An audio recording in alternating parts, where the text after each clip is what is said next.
Les chiffres de l'INSEE sont tombés. Entre 1998 et 2013, sur la période étudiée par l'INSEE, la hausse moyenne des prix n'a pas été que de 1,6% en Guyane contre 1,7% sur l'ensemble du territoire national. Depuis 15 ans, le niveau des prix en Guyane, par rapport à la métropole, l'écart de niveau des prix reste constant.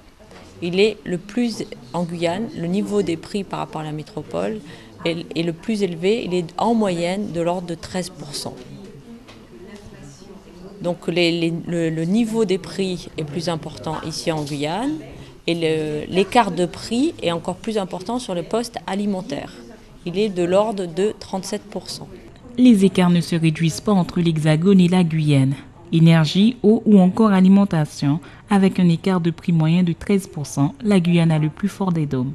Ces chiffres sont très importants pour nous, en particulier pour l'Observatoire des prix, des marges et des revenus. Je vous rappelle qu'au sein de cet observatoire, on retrouve des représentants de consommateurs, qui sont la population, on retrouve des représentants du monde économique et puis des services de l'État. Ce sont des éléments qui sont extrêmement importants pour les services de l'État parce qu'on connaît la situation des prix qui sont bien plus chers chez nous par rapport à la métropole et on a à cœur de pouvoir améliorer des dispositifs législatifs qui ont été mis en place tels que la dernière loi Lurel par exemple. Ces chiffres sont également importants pour les consommateurs parce que leur but est bien d'attirer l'attention des pouvoirs publics sur la cherté de la vie encore sur notre territoire et l'étude le démontre encore une fois. Et ils sont importants pour le monde économique parce que, encore une fois, pour pouvoir créer de l'emploi, il faut pouvoir développer son entreprise. Et lorsqu'on sait que l'on est tributaire de tout ce qui est énergétique et que c'est un des postes qui augmente régulièrement et de façon donc croissante en Guyane, évidemment, ça a une extrême importance d'avoir ces éléments chiffrés. Construire sa propre maison fait partie des rêves d'une grande partie de la population. Mais le réaliser peut entraîner de graves maux de tête. Alors, les différents problèmes que je rencontre dans la maison, lorsqu'il pleut, il y a de l'eau qui rentre dans la maison, ni dans le salon, ni dans la chambre. J'ai des remontées d'eau dans l'évier. J'ai la canalisation derrière pour les salles d'eau qui tombent par terre. Et ça ne passe pas par le tuyau. J'ai la peinture qui est mal faite. J'ai toute la peinture qui est sortie. J'ai des carreaux cassés. J'ai l'électricité qui est mal faite. Il y a tellement de problèmes que je ne sais plus quoi faire. Marine Darcheville a réalisé la réhabilitation de sa maison avec l'aide du Pacte de Guyane, mais durant les travaux et après la conclusion, la propriétaire a constaté de nombreuses irrégularités, qui selon elle sont dues à des fautes professionnelles de la part du Pacte et de l'entrepreneur. C'est invivable. Je suis obligée de payer 2 loyers quand j'ai vu ça. Parce que c'est un moment que ça traînait. J'ai dit, bon, il faut que je rentre dans la maison. Et heureusement que je suis rentrée, ça va faire 2 semaines que je suis là, que j'ai pu voir qu'il y avait de l'eau qui rentrait dans la voiture, dans la maison. Lorsqu'il pleut, la porte que vous voyez là, on ne peut pas l'ouvrir. Quand j'ai fait la réclamation, qu'est-ce qu'ils m'ont fait avec monsieur le directeur, monsieur Julien?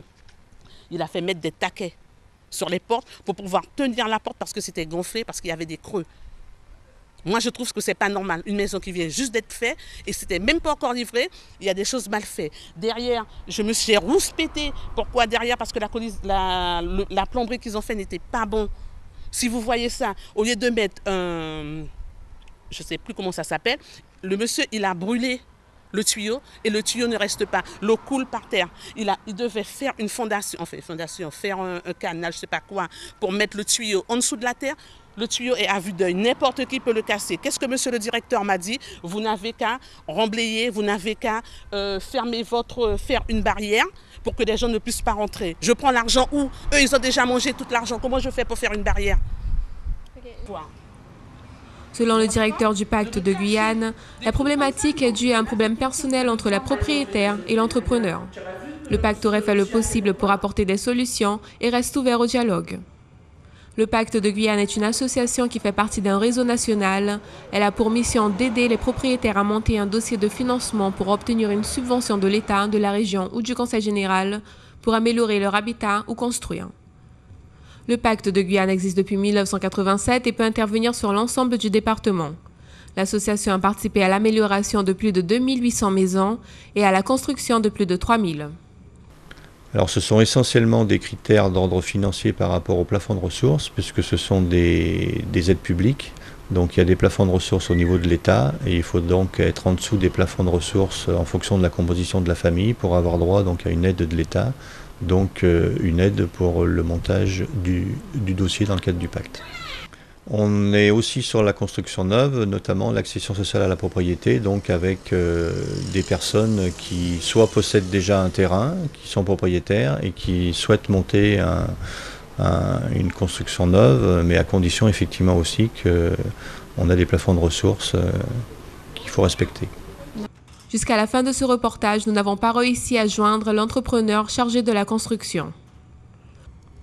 Pour éviter ce genre de situation, il est important de bien choisir les collaborateurs et de planifier chaque étape de la construction.